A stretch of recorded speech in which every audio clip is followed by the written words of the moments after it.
तुम्हारा शरीर कभी भी अचानक छूट सकता है। ऐसा नहीं कि आप वृद्धावस्था में ही जाकर मरेंगे। तो पर वृंदावन मिहि शरणम, फिर भी तुम वृंदावन का आश्रय वास स्वीकार नहीं करते, सत्संग का अनुसरण नहीं करते, आचरण में नहीं उतारते, निरंतर नाम जप नहीं करते, तो किस भूल में तुम पड़े हो?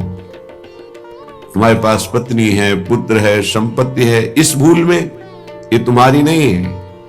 कुछ समय के लिए तुम्हारे प्रारब्धानुसार ये संयोग बना है, बस बिछुड़ जाएगा, इसे तुम रोक नहीं पाओगे। ना अपने शरीर का छूटना, ना अपने सगे संबंधियों के शरीर का छूटना, ये तुम्हारे बस की नहीं कि तुम रोक लो। तो क्या करें? सबको छोड़ दें? नहीं, सब में भगवत भाव करो, अपने धर्म का पालन करो, खूब नाम जप करो। जीवन सार्थक करने के लिए बहुत आवश्यक है। अगर आप इनके मोह में फंस करके भगवत विमुख जीवन व्यतीत कर रहे हैं तो निरर्थक जीवन है। प्राण निकल जाए पर भजन नहीं छूटेगा, इसे ही भजन कहते हैं। और ऐसा भजन बहुत लोग नहीं करते, कोई कोई करता है।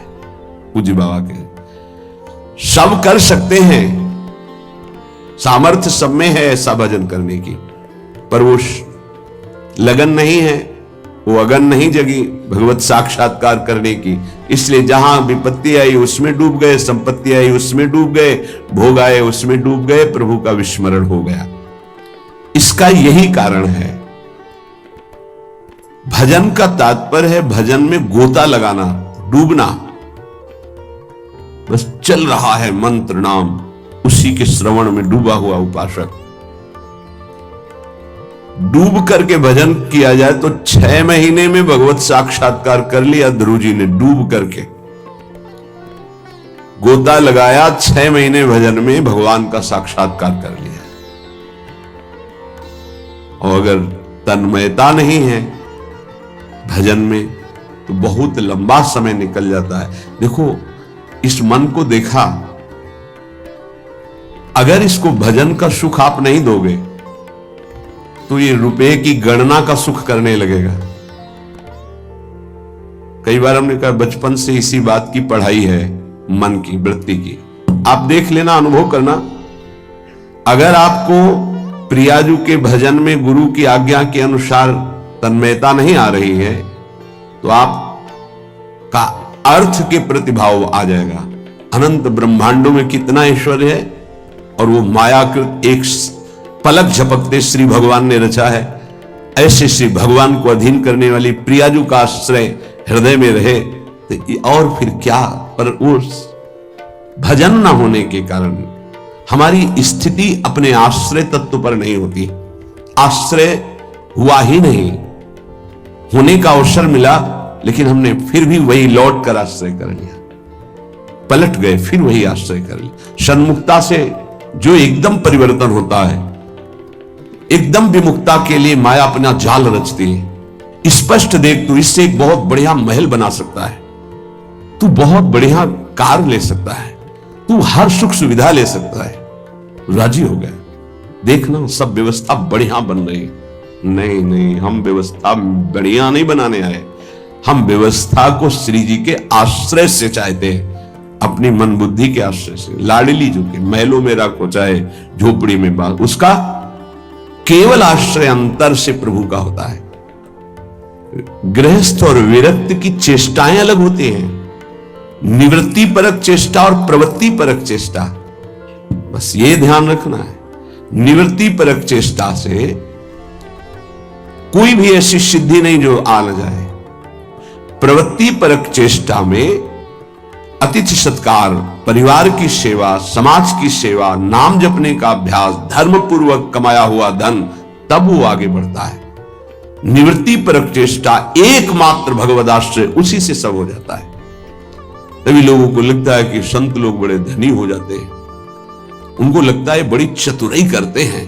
हमें लगता है कि क्या ये चतुराई आप में नहीं जागृत हो सकती है? क्या चतुराई? आप बलगहा पकड़े हो, बहुत चतुर है संत जन, ठग लेते हैं। किसको? ठगनी माया को भी। माया ठगनी विश्व को ठग रही, वो उसको भी ठग लेते हैं। वो बड़े चतुर हैं। रामई भजई ते चतुर नर, क्योंकि उस सच्चिदानंद का नाम एकत्रित किए हैं। एक नाम के ब्याज में पूरा त्रिभुवन नहीं है। उसकी बराबरी हम नहीं कह रहे नाम की, ब्याज में एक नाम त्रैलोक ही तारे, जो न ले सो जन्म ही हारे। अभी अपने लोग महिमा नहीं जानते नाम की, सच्ची मानिए। किसी ने कहा कि समस्त संसार को तो हम दुखी में देख रहे हैं, अगर विश्व में कोई सुखी है, वो उपहास के प्रति शब्द थे, अगर विश्व में कोई सुखी है देखा जाता है तो संत जन देखे जाते हैं। उनका तात्पर्य अध्यात्म से नहीं था, उनका तात्पर्य भोगों से, विषय सामग्री से, वैभव से था।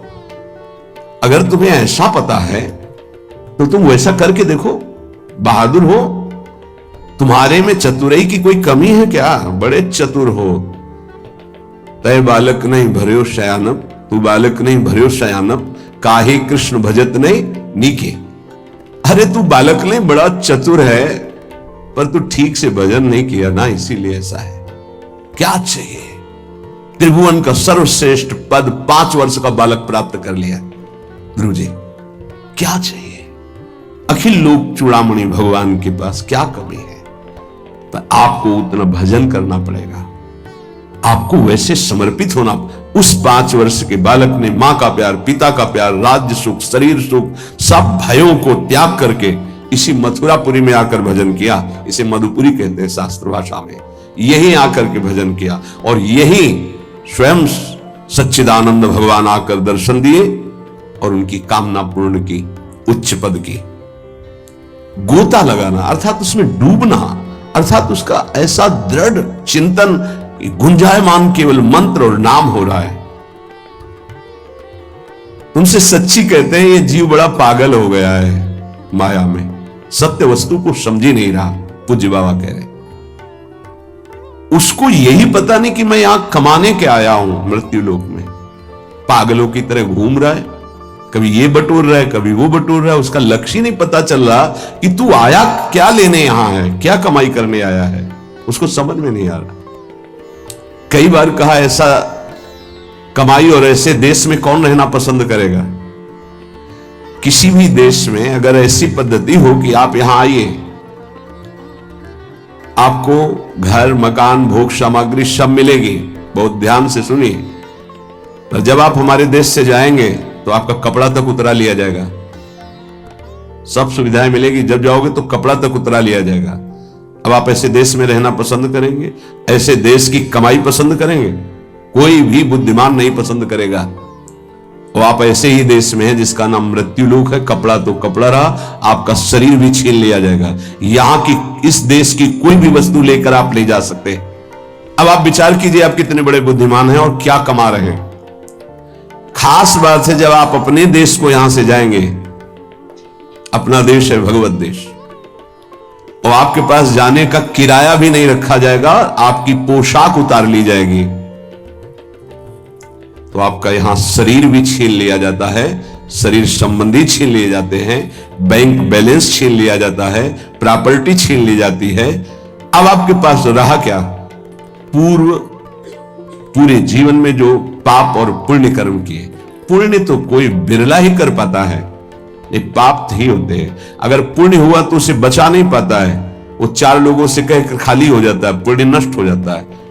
पुण्य, अगर हमने कुछ पुण्य किया और कह दिया अपनी वाणी से, 4 लोगों के बीच में अपनी प्रशंसा कर ली, तो ताप, पुण्य, साधना ये सब क्षीण होने लगती।